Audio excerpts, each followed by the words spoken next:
there are so many stories that haven't been unearthed. So there's always something to talk about. There's always something to be inspired by. There's always people to be inspired by. Yeah, I think our creative and artistic community is actually top tier.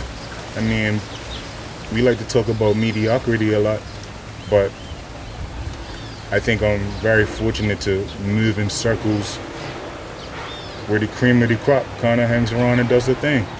I've been blessed in that way, so I'm consistently inspired.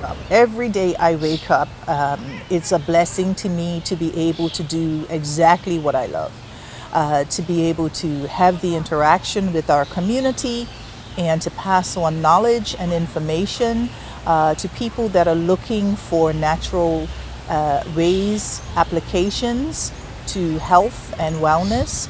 So I am inspired every day. I just feel very lucky, if you will, that I have this opportunity to live out my passion on a daily basis. I'm always inspired, even when I'm at my lowest. I might not be inspired to actually act on it, but the inspiration for doing something is always there. It's hard to name, explain, but there's always an inspiration.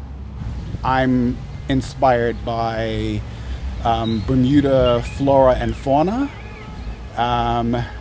and because of the whole pandemic, what I'm doing with that flora and fauna is coming from interiority. Looking inside because of what is going on with the whole pandemic.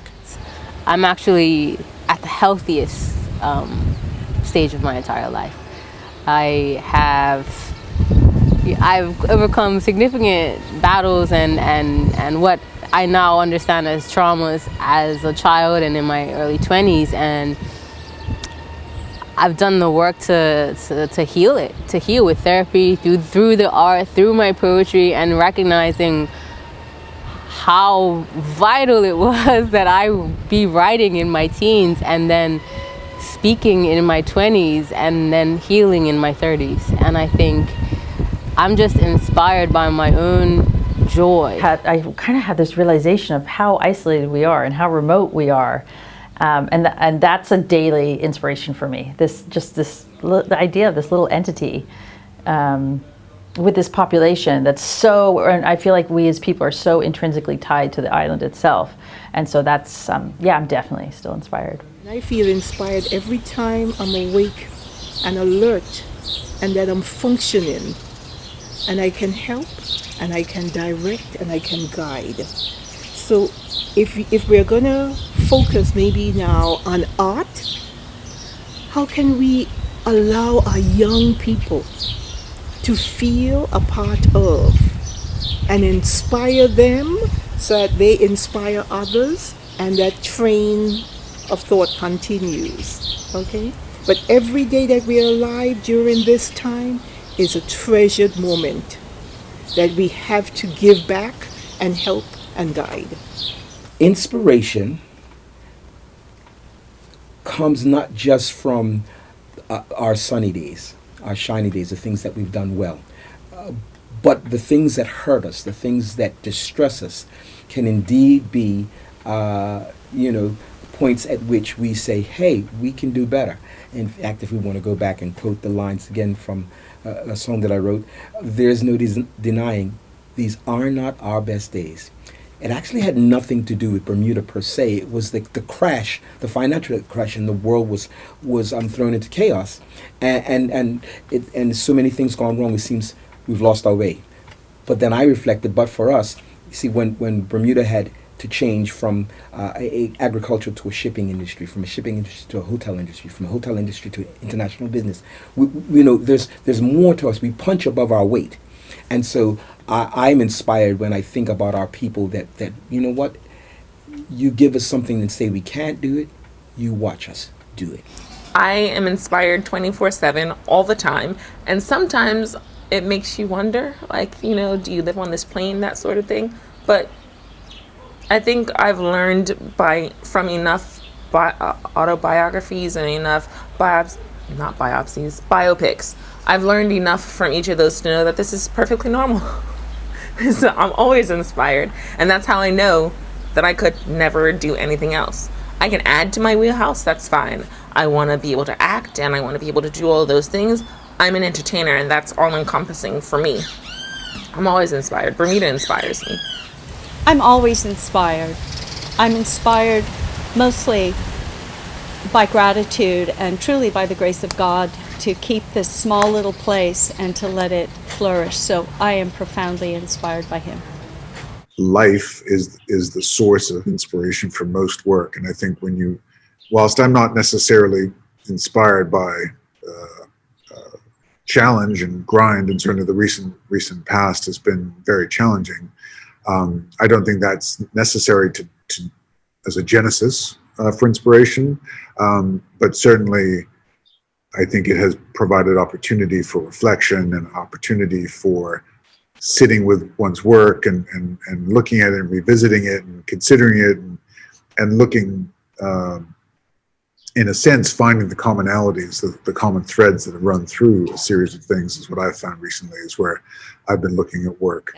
For anybody that lives in Bermuda and works here, you know that you're constantly, with people and with communities that help you to thrive.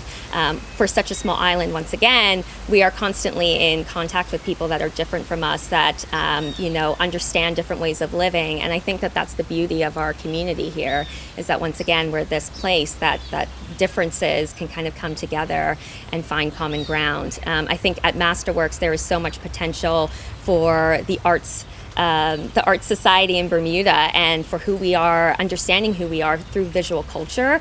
And so I think that the opportunities are super inspirational for me personally. I think as somebody who's had the privilege to work in culture, that's the blessing of the work. There's no end to the inspiration. I think I feel very inspired all the time. I think the trick is channeling that inspiration, partnering with others, and implementing it. So again, so thrilled to see these plans finally coming to fruition, but the real key is the implementation and the evaluation of that to see, what impact we're actually making. I'm 50 now, so all of a sudden it's dawned on me, I'm no spring chicken. I got maybe 20 more years of creativity, 30 if I'm lucky. And so I'm kind of freaking out a bit, because I could live for 1,000 years and never run out of things to do. I mean, I got lists and lists and lists and lists of things. It's always growing. The days of just accepting something and being rolled over should be a part of the past. The younger generation coming along, I feel, will, if they feel that they belong to something, and this policy, once again, will shore it up. If they belong to something and they are validated and they are valuable, we will have a healthier community. And in the bottom line, I think that when we celebrate culture, we are making ourselves healthy. I think there's something happening. I think Jade Gibbons said that there's like a renaissance happening. And I think that's happening both in the arts, which is what feeds me every day. Waking up and seeing Bermudian artists doing their thing inspires me every morning. And I think the cultural critics and academics are doing really interesting and important and innovative work, and seeing what they're doing pushes me forward. I wouldn't do what I do if I wasn't inspired. I couldn't keep it up. It's really hard work, and if I wasn't inspired, I would quit. So yeah, I do all the time. Thank you, Bermuda, for inspiring me.